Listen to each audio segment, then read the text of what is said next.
get into some football where Chris Wood scored a goal again. And the best thing about Chris Wood goals is how quickly he looks around to the lino to make sure it's not an offside. Because we know that the woodsman in the forest, he does love being offside. And sometimes that gets in the way of his goals. Other times he scores the goal, looks around, flags down, bang, it's a goal. So I did have a chuckle. Like as soon as he scored that goal, I think it was against Chelsea. Nottingham Forest, there was a 1-1 draw with Chelsea. As soon as he scored that goal, he just looked straight around the corner. Lino's flags down, it's a goal, booyakasha. Yeah, I mean, this has been a long time trend of Chris Wood. He used to win the old, what I'm going to call the golden flag for the most offsides. He's done that before back in Burnley days. Obviously, playing for Newcastle, he wasn't quite getting as many minutes necessarily in order to repeat that. But also, just in general, his offsides did go down. There was a different role they were asking for him. It was a lot more defending behind the sort of, or in front of the defensive line and trying to cut off passing lanes and things like this. And they weren't using him as they were more of a position-based team, so they weren't looking for him to run in behind. They were expecting to be able to work themselves into better crossing situations and playing deep around the penalty area and stuff like this. So the offsides did stray there for a little while. I'm going to tell you now that I've just looked this up, and the Premier League most offsides this season, after however many weeks we're up to, seven rounds, I think it is. Number 1 is Dominic Calvert-Lewin of Everton with 13. Number 2 is Chris Wood with 10. So he's back up there. That's how you know he's in good form, and how you know he's been a key player for Nottingham Forest is that he's getting himself flagged offside. He's also scoring goals because that's 4 goals in 7 games, and that was his first ever goal against Chelsea Football Club.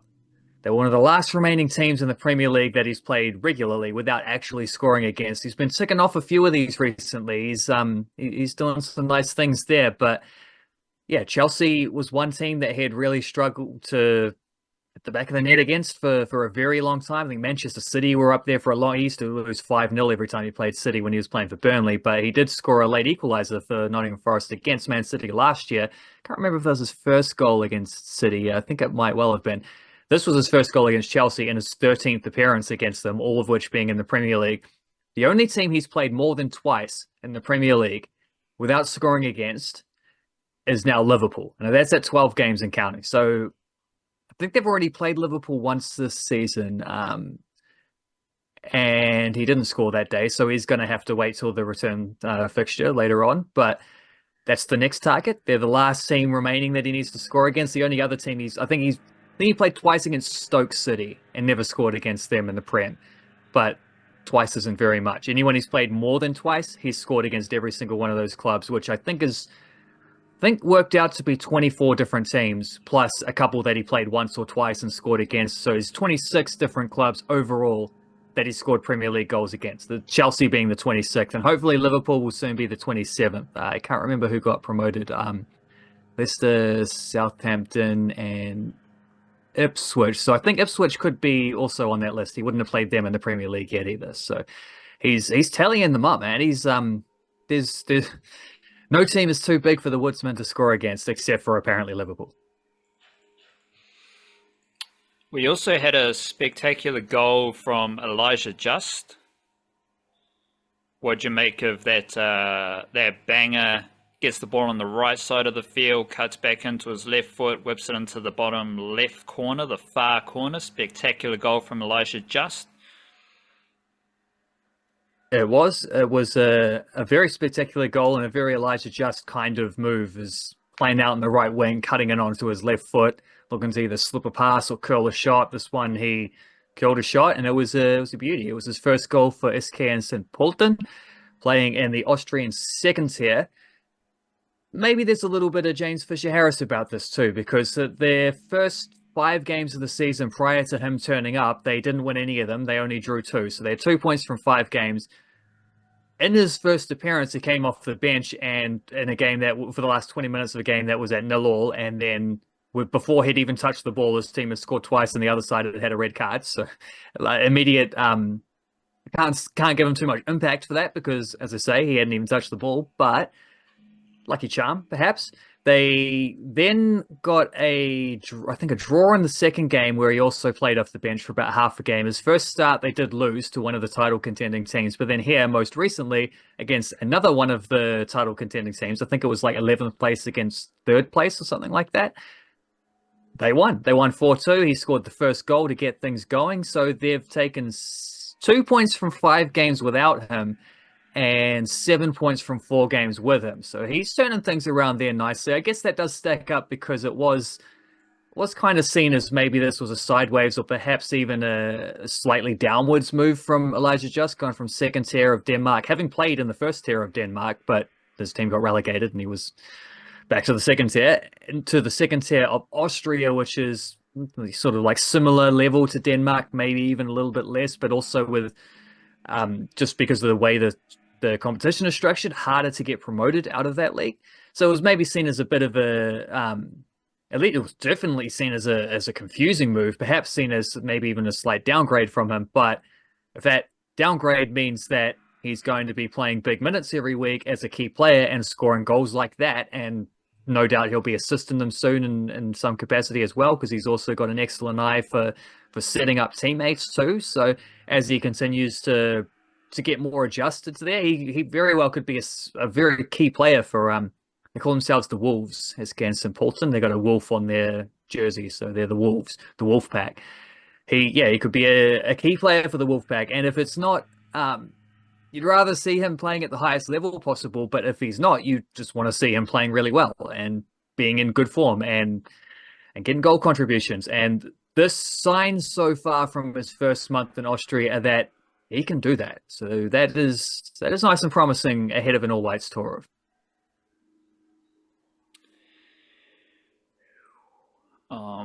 Just got a quick glimpse of the Kiwi squad, so it's good that we've got it right here, right now. We'll hold fire though.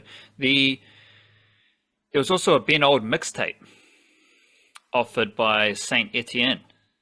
Now I think they had a big win in France, and I think they were. Now again, I'm not the expert. This is just intuition and drawing the footballing yarns from deep within me. I think Saint Etienne was struggling, and there was even some graffiti, a little bit of graffiti action, saying how shit they were or something like that.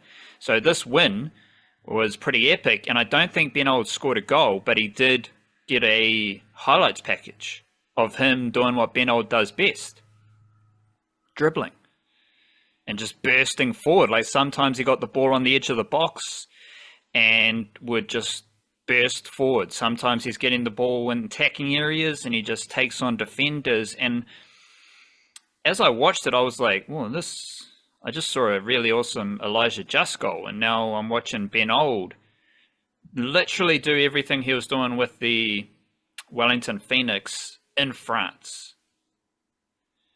I'm like, this is pretty cool. Like, there's some nice attacking talent there for the All Whites to embrace. What's the latest with Ben Old and Saint Etienne? Yeah, they have been struggling. The defense has been pretty terrible, but they did win this week. They won 3-1 against Roche, so that is a nice, tidy victory. A fella called Zuriko Davatishvili got a hat-trick. So good from him. Ben Old, yeah, no goals or assists there. I don't think he's got any goals or assists in actual action yet. He got a few in preseason, but doesn't really count. He's been promising though. Like, he's been a little bit in and out of the starting lineup sometimes, but he's started more games than he hasn't. And for a team that has not been in great form and has clearly looked quite limited since being promoted back up to the French top division, Ben Old has made a lot of fans. Like, you compare. I try not to do this too much to get the fan perspective, because I know what fans are like. I've been in those conversations where fans often are reacting very emotionally about things, and you're not necessarily getting tactical analysis or anything when someone says that so and so is terrible or so and so is amazing. So the the Marko Stamenic hype from Olympiacos fans. It's not great. Like, it doesn't look amazing. It seems like they maybe don't actually know what kind of player he is. They thought they were going to get a guy who's going to come in and score a bunch of goals, which is very much not his position. But also, I know that that's probably just that's a team with very high expectations, and they're going to lash out randomly if something doesn't go right. With Saint-Etienne, plenty of lashing out there, but Ben Old was never catching any of that. Like, it's pretty clearly the fans have already embraced him. They like what he offers, and from what I've seen of him, it's a lot like what we saw at the Phoenix. Because I was actually a little bit surprised he did it. Like, I thought maybe he could have done another year at the Knicks before going overseas, but then when you get an offer like that, you kind of can't turn it down. Sounds like a dog gone nuts in the background. So you still see aspects of his game where it's like the stuff he does so well, the dribbling and progressing the ball like that continues to be amazing. Like, that's scaled up perfectly to the French top flight. But at the same time, it's not like he's suddenly become amazing with like the final ball or his finishing or stuff like that. So he's actually come close. Like, he hit the crossbar a couple of weeks ago, so he's come close to doing some of this stuff. But that, I think, is still probably the work on, which was the work on at the Phoenix. But I kind of think that's amazing when you see a player going from A-League Wellington Phoenix, and it's not his first season with the first team, but he had a couple injury sort of evicted seasons, so it was definitely his best season with the A-League side last year. And then he goes to Ligue 1 in France, and he's kind of the same player. Like, that seems like a good sign to me. That seems like a good sign of a player who's, first of all, like, knows what he's up to. Also good from the scouting team at Saint-Etienne to not ask him to be a different player than what he is, and to embrace the sort of the things that make Ben Old into Ben Old.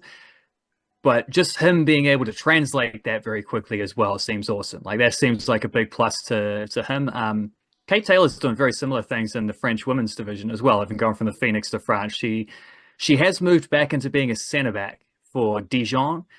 So no more of that battling sort of defensive midfielder, lots of tackles, lots of involvements. But I think that definitely that being able to play under pressure like that in the midfield, especially in possession, will have given her a huge boost to be able to play at the higher pace, even as a defender in France. So, yeah, she's played, I think, 3 games now, and they've had 2 draws and most recently a win where she seemed to be pretty good.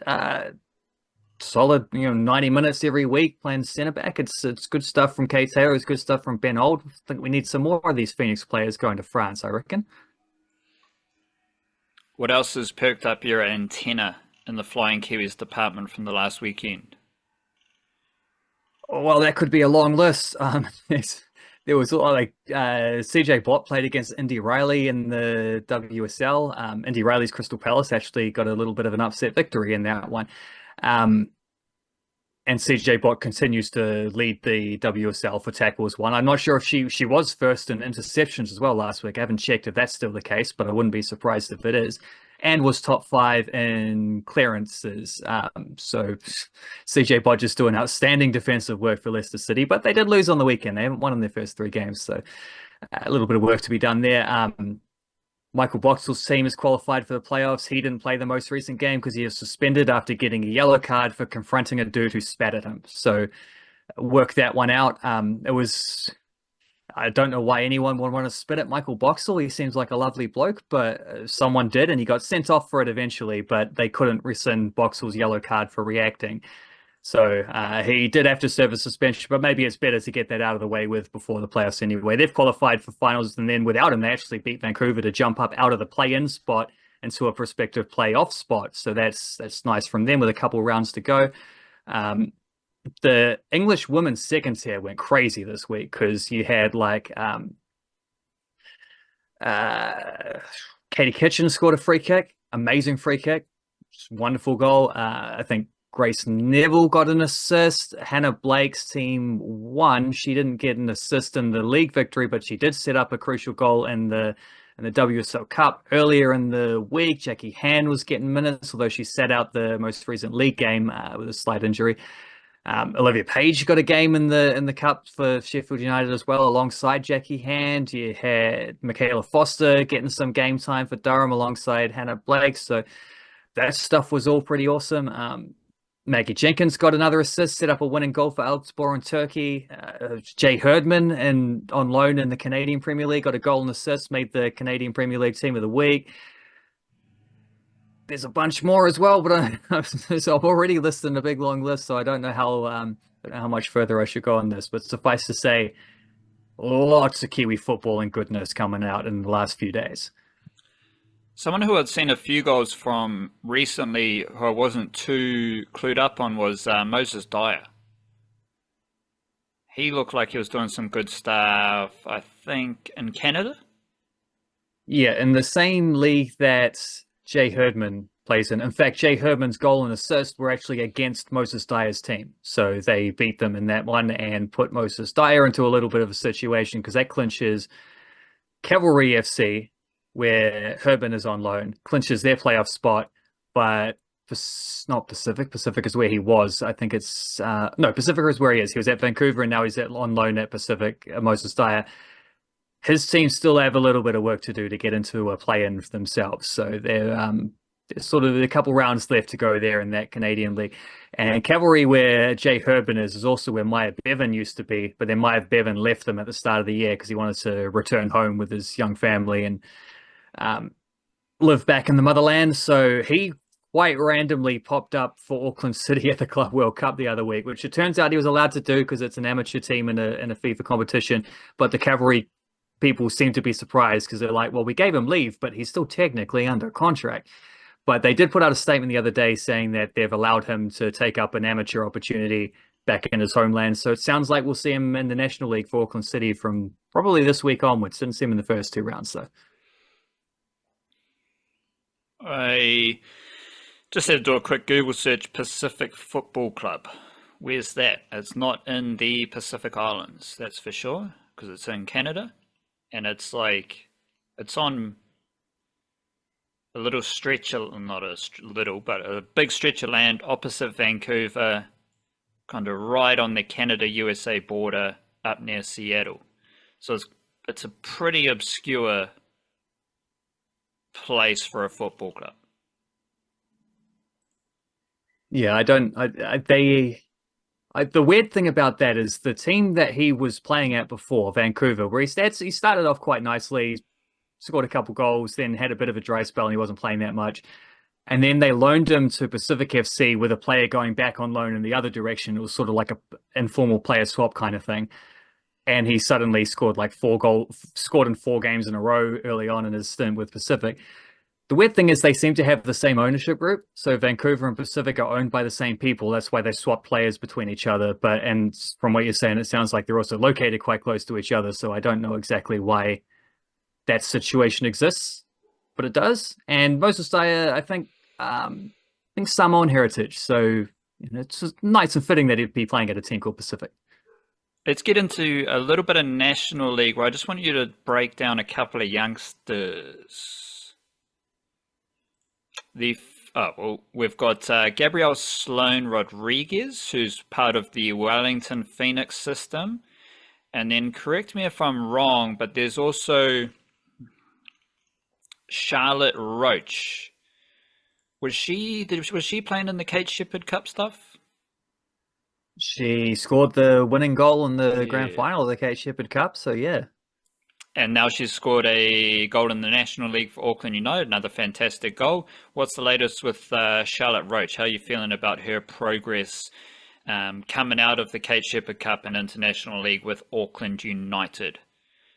Reminder, not to get confused with Auckland FC. We've got Auckland United, we've got Auckland City, we've got Auckland FC. There's a lot of Auckland football teams, but this is Auckland United in the National League.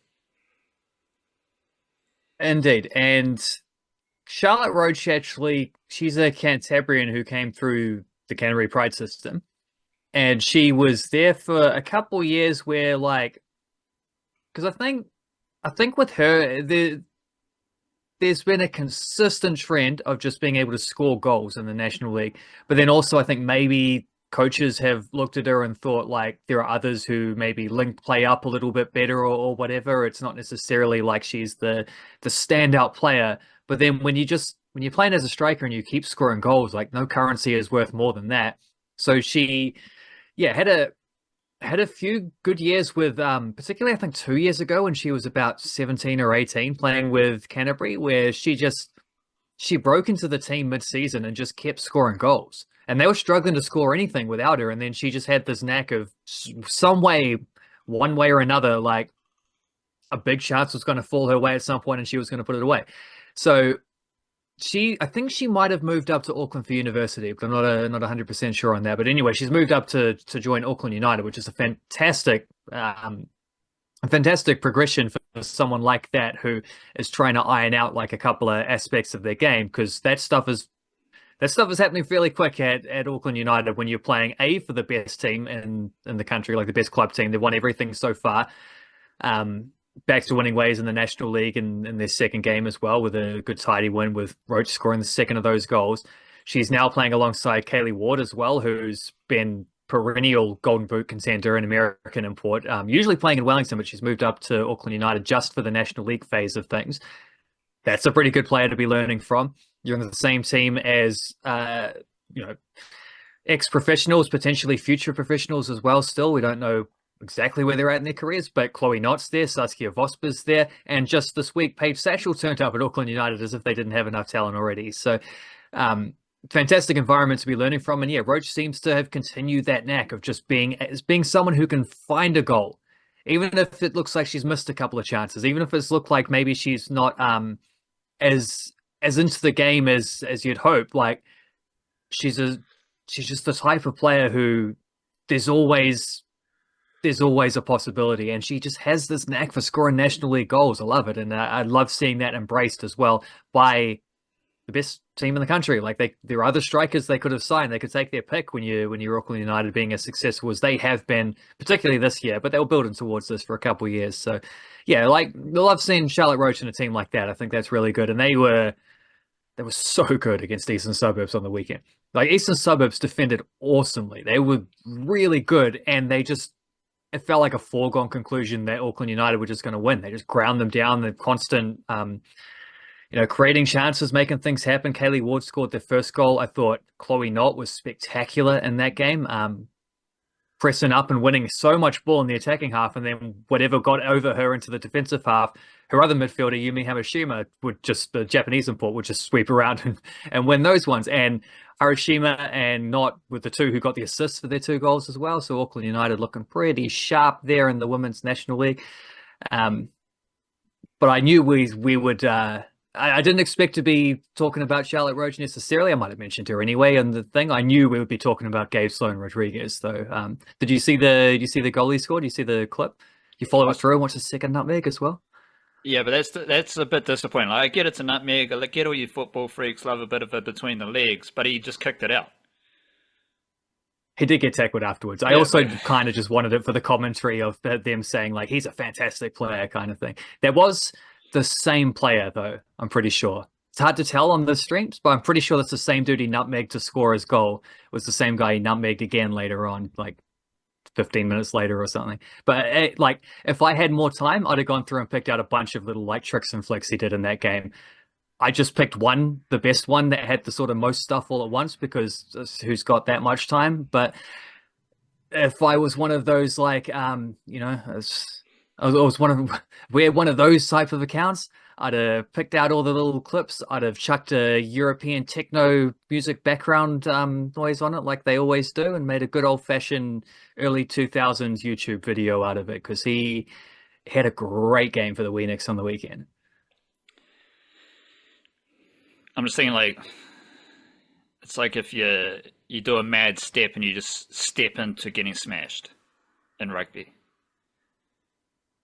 Well, it's sort of like if you you do a mad step, you beat your man, and then you pass the ball out, or you pass it to the winger and he drops it or something like that. You didn't really lead to anything, but it was pretty cool. And because I wouldn't have shared that if it didn't also have him nutmegging a guy on the way to a goal. So I was trying to sort of highlight he did this all the time. But yeah, that's the meat and the veg, and then your little nutmeg at the end was extra. But it's like a little bit of gravy.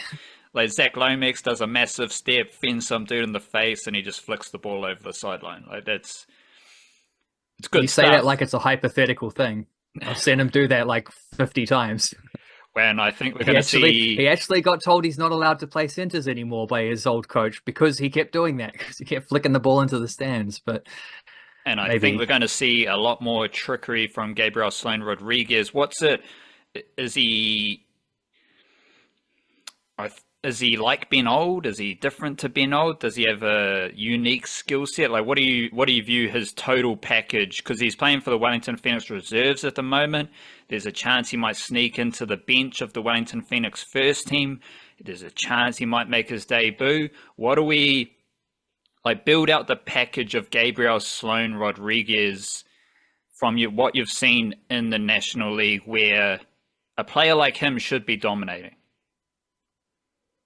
yeah, he did sneak onto the bench a few times last year for the first team, and he did make a debut at one point. He is technically the youngest ever A-League player for the Wellington Phoenix, but that record is not going to last. And the reason it's not going to last is because Luke Brooks-Smith is going to get some minutes this season, and he's going to get them prior to round 21 or whatever it is, which is the cutoff for how old Gabe Sloane-Rodrigues was at that point. So Luke Brooks-Smith is going to beat that, and it sounds like, I mean, because Jaden Smith, not Will Smith's son, spelled differently, but Jaden Smith, who's a Nelson centre back, 1.9 meters tall as well. I didn't realize he's the same height as Finn Sermon. So basically, he's their long-term Finn Sermon replacement. He just got announced as their last, not just the last man of their squad, but their final scholarship deal for the upcoming season.